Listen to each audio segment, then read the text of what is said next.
Welcome back to Steel City Sports. So today we're going to be ranking the last 10 number one overall picks in the NBA. We're going to skip 2023. As great as Wemby has already looked, I think it's just a little unfair to rank him based off of half of an NBA season. So we're going to start with 2022 and go all the way back to 2013, rank those 10 players just based on what they did in their career. Obviously, some of the guys on this list are going to be young, so we still don't know exactly what they are going to be. So I kind of had to just base that off of what I think they're going to end up becoming.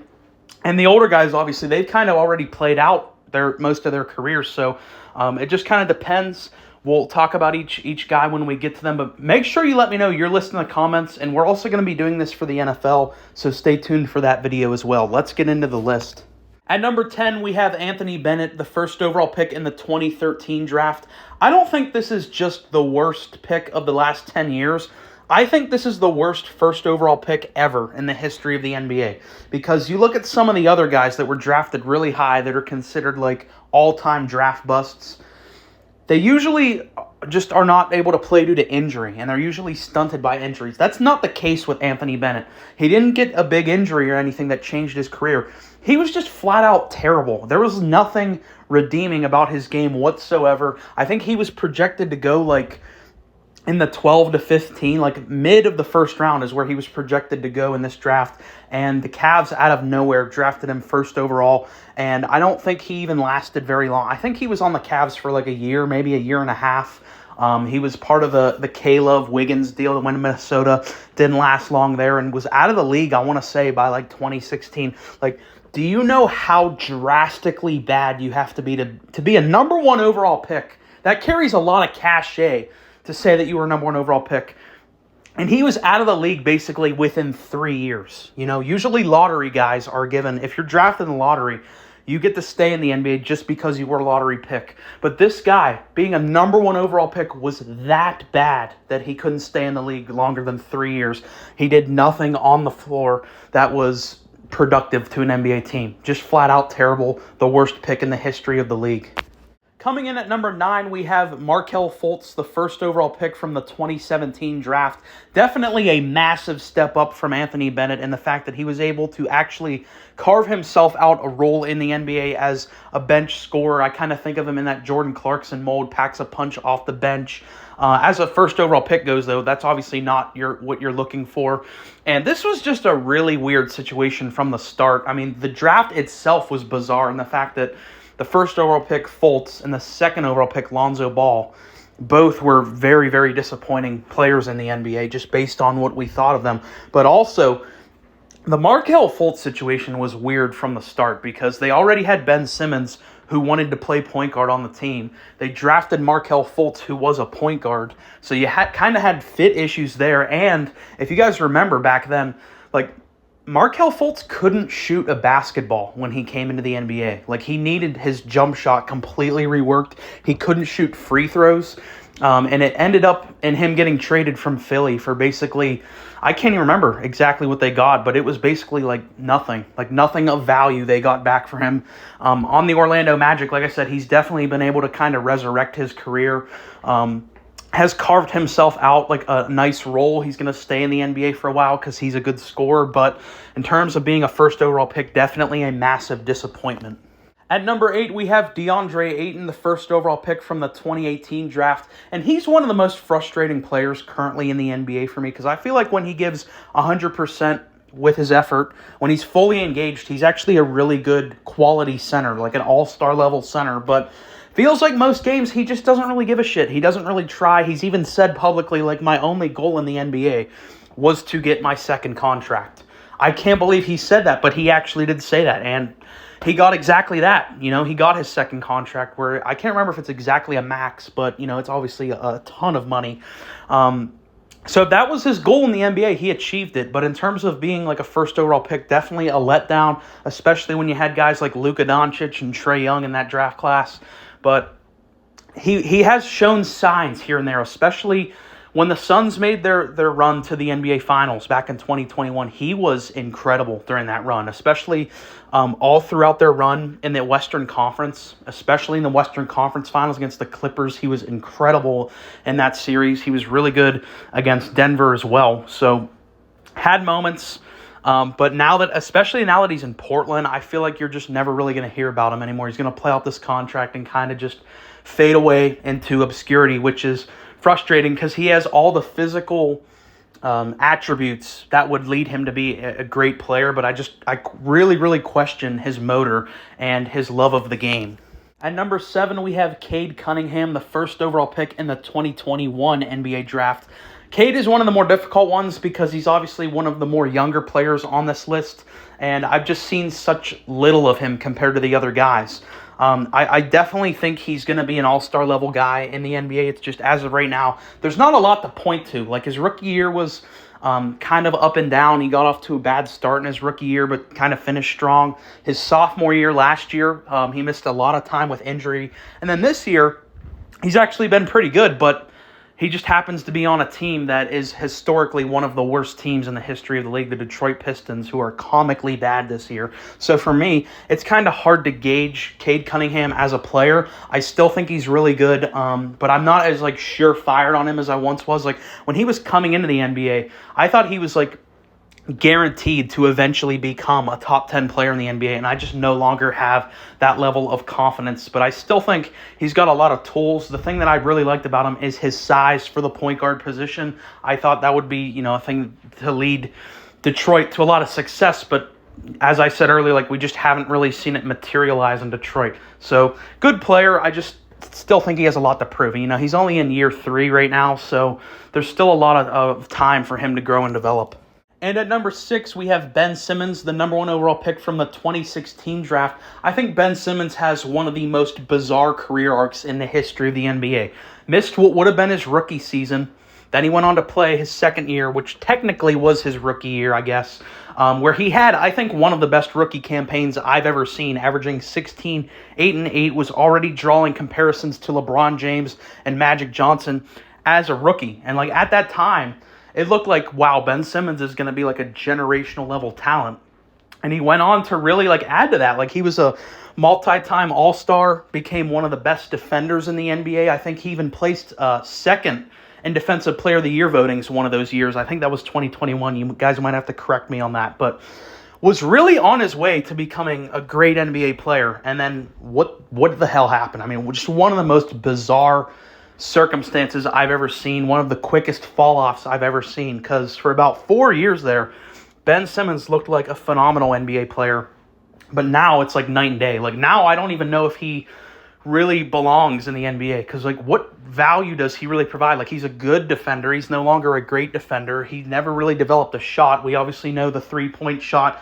He's infamously tied to that because he is the worst shooter in the NBA. I don't think he's ever made a 3 in a regular season or playoff NBA game. And he just doesn't play. I don't know if his injuries are played up. I don't know if he really gives a shit about basketball, similar to what we said about DeAndre Ayton. The drama, all the mess that played out in Philadelphia is just such a weird situation. I put him up here because he did have some really good years in the NBA, but overall just played out so weird towards the end, the later part of his career. At number 5, we have Zion Williamson, the number 1 overall pick from the 2019 draft. When you compare Zion's career to the hype of him coming into the NBA, it's definitely a disappointment because he was the most hyped up prospect since LeBron. I even think he was more hyped up than Wembanyama, honestly. I think since I've been watching the NBA, I've never seen a more hyped up prospect than Zion Williamson. And compared to that, compared to the expectations from going in the league, he's definitely been a disappointment. However, that's not to say that he's a bad player. He's still a really, really good high-end NBA player. He's made the All-Star team a couple times. I would say he's probably in that range of the 25th to 30th best player in the NBA, which is really good. But it's not he was projected to be one of the best in the NBA very quickly. I think he's he is what he is at this point. I don't think he's really going to grow much. He's already in year 5 right now. He's dealt with a lot of injuries. He's missed a lot of games. He's actually been pretty relatively healthy this year. When he plays, he's a great player. But he has missed a lot of time in his career, has kind of struggled with some consistency issues. But yeah, he's good. He's definitely a good NBA player, just didn't quite live up to the hype of being the next LeBron. At number 4, we have Andrew Wiggins, who was the number 1 overall pick in the 2014 draft. Came into the NBA as an instant bucket. Definitely, though, didn't live up to his hype as well. He's another number 1 overall pick that was extremely hyped up, was kind of dubbed as the next Kobe, and definitely didn't live up to that by any stretch of the imagination, but has had a hell of a career. Like I said, he came to the NBA as an instant bucket, got a crazy contract. I remember back when he got paid, and that was what was leading a lot of people to say that he's actually kind of a bust because he wasn't living up to that. However, since getting traded to the Golden State Warriors, he has completely turned around the trajectory of his career.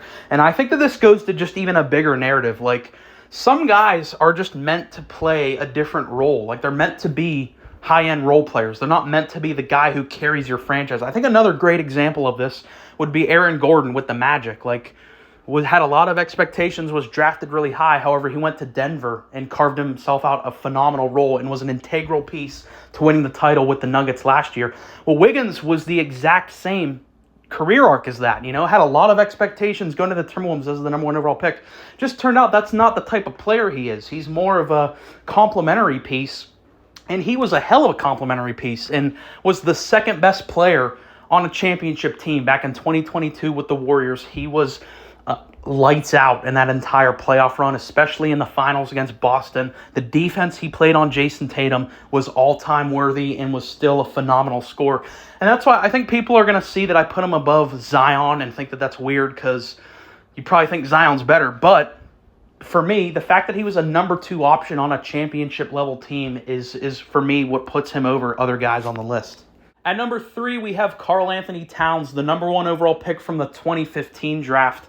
And I had skyrocket expectations for him. Just looking at his first year in the league, or first 2 years in the league, we're talking about legitimately one of the greatest rookie years ever from Karl Anthony Towns. Already was a premier center in the NBA.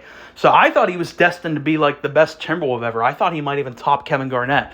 Looking at it now, I don't think he's even close to being better than KG's career, but has been an incredible NBA player, has been one of the best centers in the NBA for years now. I think is the best three-point shooting NBA center ever. He won a three-point shootout. He's been a multiple-time All-Star, and he's also I think he fits perfectly now as a 4 because, for most of his career, he was playing the 5, but now that he's been playing the 4, especially this year, has come a long way on the defensive side of the ball and really fits more as a power forward in today's game with his ability to stretch the floor. And now we're finally getting to see them as an elite team, as they're currently the 1 seed. They've basically been the 1 seed this entire year, and he's a massive reason for that. At number 2, we have Paolo Banchero, the number 1 overall pick from the 2022 NBA draft. And I feel like I might get some crap for this one just because he's the most recent. He's the one we know the least about out of all the guys on this list. But I already think he's going to be a superstar in the NBA just based off what I've seen him do in the first season and a half of his NBA career. As a rookie, came in with the poise of a 10-year vet, averaged 22 points per game, was a grown man already as a rookie, leading them to big wins in the clutch. And his second year this year just took another step and was an all-star. You have to be really effing good to be an all-star in your second year, and he's done that. And he's leading the Magic to actually be a playoff-level team this year.